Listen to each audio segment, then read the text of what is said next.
Hello, this is Dave Worthen. I am back by popular demand. I am doing a mini seminar today on the scale of Confront, which you can see in the background. And this scale can be found in the book Scientology 08, the Book of Basics by L. Ron Hubbard. Now, for this mini seminar, I'm not going to go over the entire scale, but focus mainly on two levels on this scale: the ability to confront and elsewhere. The reason I'm focusing on this is based on my own observations over the last 40 years while working with couples. I've observed that when couples cannot confront or face what is happening in a heated conversation, they go elsewhere. And this is where the relationship train can go off the track. So let's start at elsewhere on this scale. And here's the definition. Elsewhere, somewhere else, in or to some other place. Now, I'm going to introduce you to Glenn and Susan to use as real-life examples for this scale. But feel free to play along if you've seen this in your own life. Glenn and Susan are having a somewhat heated and animated discussion about family finances. Susan is upset at the amount of money Glenn is spending on golf clubs. Glenn is there listening, quote unquote, but he is also elsewhere. He doesn't want to hear what Susan is saying, so he, quote unquote, tunes her out. He is elsewhere. Okay, so I need you to stop for a minute and see if this has happened to you. You're listening to your spouse or partner, and they say something that really irritates you, and you leave in your head and go elsewhere. See? All right, so we continue. As Glenn listens to his wife, who is observably upset, he is at the same time thinking to himself, "Damn, I hate when she gets all critical like her mom." See, Glenn has just gone elsewhere.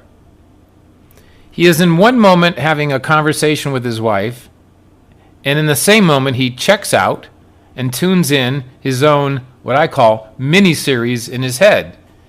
That mini-series is called When Susan Sounds Like Her Mom. See, Glenn just left present time. Now, right above elsewhere on this scale is the ability to confront. But Glenn does not have the ability to confront his wife, so he dives inside his head and goes elsewhere. Understand? Does that sound familiar? All right, so at this moment, Glenn is no longer in the moment with his wife, Susan. In fact, Glenn is now seeing Susan as she's morphed into her mom. So now I pose this question to you. How will Glenn respond to Susan? Well, the real question is, which Susan is Glenn going to respond to? See? The answer is Glenn left the real world Susan and is tuned into the mini-series Susan. The mini-series Susan is always the same character, just like some TV drama like General Hospital. And Glenn cannot stand this mini-series Susan like mama drama. So when Glenn sees the mini-series Susan appear in front of him, he responds like daytime drama Daryl and gets pissed at his real-life Susan. I hope you're following this. Glenn, I don't need you and your mother telling me that I spend too much money on golf. And Susan, don't you be bringing my mom into this. She has nothing to do with this.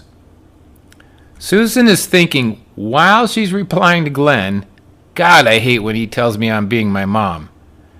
And at that exact moment Susan hears Glenn's opinion about her being like her mother, she goes elsewhere. Do you follow? Listen, being in a conversation and being elsewhere is bad enough. But the real tragedy is when you keep a past mini-series elsewhere episode as a reason to not get back into communication with your spouse or partner. You may need to stop this video and read that again. After listening to Glenn, I will say, okay, I understand about Susan and the mom thing. So why don't you just get in communication with her? Glenn looks at me like I'm daffy. For a split second, Glenn wonders what the hell I've been smoking to think he'd want to get back in communication with her. See, Glenn still thinks she, Susan, is the mini-series Susan. And Susan's the same. When I talk to Susan, she's like, look, I love my husband, but when he starts telling me I'm acting like my mom, he's impossible to talk to. He never listens to me.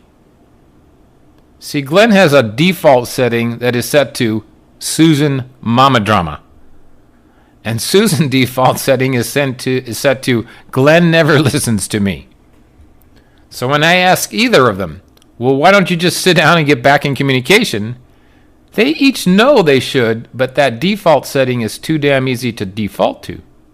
That is why it's called a default setting. They actually look at their mini-series version in their heads, and they cannot confront the real-life version of each other. Then let's suppose Susan said, I've had enough, and stormed out of the house. There would be no Susan, right? Right. Glenn can't talk to her if she's not there, which is what? That's one rung down. That's invisibility. See? See, if you have an argument with your spouse and then decide mid-conversation that you've, quote-unquote, had enough, and yet mentally leave the conversation while pretending to listen, you've gone elsewhere. You can get in a huff and go drive to the gym and not only be elsewhere at the gym, but be elsewhere while you're on the treadmill as well. Ever done that? You leave the house, which is elsewhere, and then go someplace like the gym, and while you're on the treadmill, you're still elsewhere. See?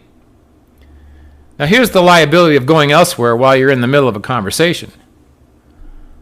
When you're in a conversation with your spouse or partner and you've tuned them out or gone elsewhere, yet you're nodding and waiting for them to stop talking, that's a pretense. See, Glenn and Susan are not there, quote unquote, so no real conversation is taking place. And the truth is, there's no real understanding. There's only pretended understanding. Think about that. See, Glenn did not understand anything once he heard mini-series Susan. He, quote-unquote, understood that his wife disappeared in front of him and Medusa, the two-headed snake, appeared. That's all he, quote-unquote, needed to understand. See? This is an absolutely critical juncture in any conversation. No matter who goes elsewhere or if both do, if there is no recognition you have left your present-time partner, your conversation going forward is a pretense. The next day at work, Susan meets Marianne, a friend and coworker, in the staff kitchen. Marianne asks, "So how did it go when you talked with Glenn about the finances?"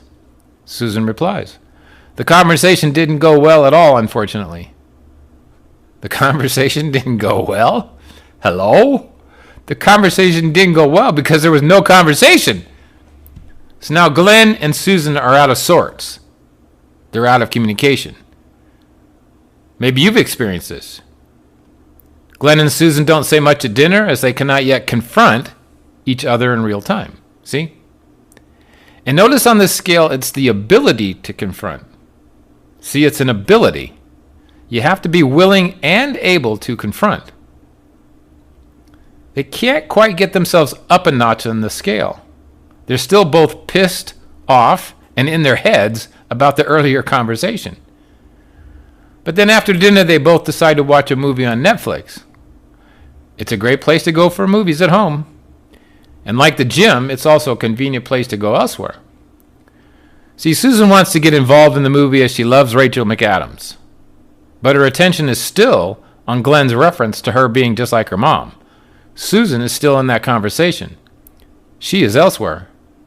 And Glenn is watching the movie because, quote unquote, that's what they do together, but he's still steaming about Susan acting like she's the Queen of England over his golf spending. He's totally elsewhere. Now look at this picture and see if you've done something like this. You know, you're sitting on the couch together watching a movie and at the same time, not really watching it, but watching a rerun of the earlier argument in your head. That is elsewhere. So how do you get out of elsewhere land when you've fallen down the rabbit's hole like this? Well, here's a suggestion, and it's using this scale, so maybe give it a try. If you look just above elsewhere, you see the ability to confront. I know you don't want to confront your partner when you feel he or she has just made you wrong, but the first step of getting out of that quicksand is the willingness to confront. You just have to be willing. And willingness is a decision, like getting out of bed to exercise. See? And once you decide to confront your partner or family member, you will come up to experience or participate. What is this? Well, you decide to confront what your partner is saying and be there and experience it. See? Maybe they're saying something that's a tad much to hear, but you hang in there. You confront it. You experience it. You don't push back or make the other person wrong. You're actually listening. And up from there is beingness. Now, this is the best of the best here. Have you ever had someone you talk to who can just be there and listen to you? They are totally present with you. They don't get rattled, and they listen with understanding.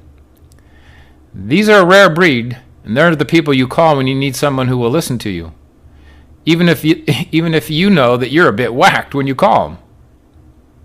And this is what couples need to work towards, see? All right. In ending, here are some tips if you ever find yourself sliding down into elsewhere land. First, you could only be in elsewhere if you yourself went out of communication, no matter who was right or wrong, because to be elsewhere, you had to check out. Period. Second, if you use your partner's behavior to rationalize why you checked out, it doesn't let you off the hook because, hello, you still checked out. Third, if you find yourself in elsewhere land, you will know it. You will find yourself in a one-way conversation inside your head with made-up dialogue between you and your partner. See, you are in the mini-series now. Once you are in your head in the mini-series, you need to pick up your imaginary remote and push pause.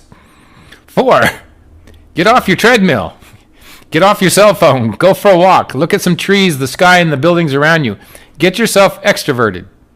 Once your attention is extroverted, you'll be in present time.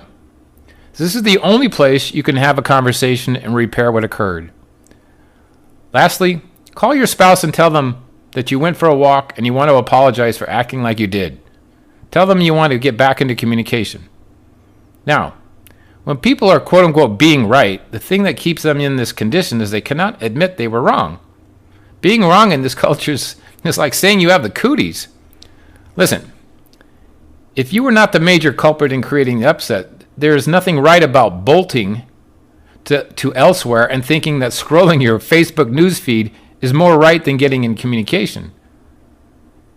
The hardest part is owning up to one's contribution to the conversation derailing. So when it gets to be a stalemate, quote unquote, it's a silly strategy to stubbornly wait for your partner to apologize first. Because sure shooting, they're waiting for you. So just never mind what they think or what the mini-series drama is telling you. Because there's nothing right about being out of calm with someone you love. And there's a whole lot right about taking responsibility for getting back in communication. Besides, that mini-series is a rerun and those characters are made for TV drama.